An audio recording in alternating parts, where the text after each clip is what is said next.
mapato yako yote, jipatie ufahamu. Hekima ni jambo la maana sana, kwa hiyo jipatie hekima. Na kwa mapato yako yote, jipatie ufahamu. Kwa maana Bwana hutupatia hekima iliyo nuru njiani, kutoka kinwani mwake yatoka maarifa na ufahamu. Hekima ni jambo la maana sana, kwa hiyo jipatie hekima. Na kwa mapato yako yote, jipatie ufahamu. Hekima ni jambo la maana sana, kwa hiyo jipatie hekima. Na kwa mapato yako yote, jipatie ufahamu. Ukikosa hekima muombe Bwana, atakupa bila kemeo. Kwa ukarimu wake mkuu, atakupa bila masharti. Hekima ni jambo la maana sana, kwa hiyo jipatie hekima. Na kwa mapato yako yote,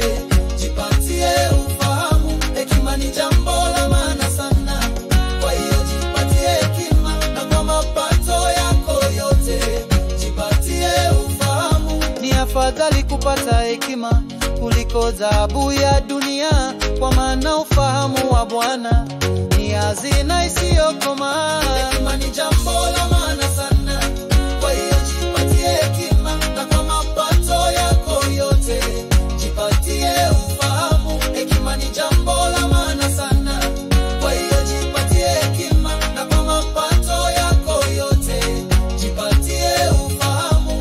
Bwana tufundishe siku zetu, ili tupate moyo wa hekima, tuishi kwa nuru yako, tukitembea kwa neema. Hekima ni jambo la maana sana, kwa hiyo jipatie hekima. Na kwa mapato yako yote, jipatie ufahamu. Hekima ni jambo la maana sana, kwa hiyo jipatie hekima. Na kwa mapato yako yote, jipatie ufahamu. Hekima yake ni safi, yenye amani na huruma, haina upendeleo wala haina unafiki. Hekima yake ni safi, yenye amani na huruma, haina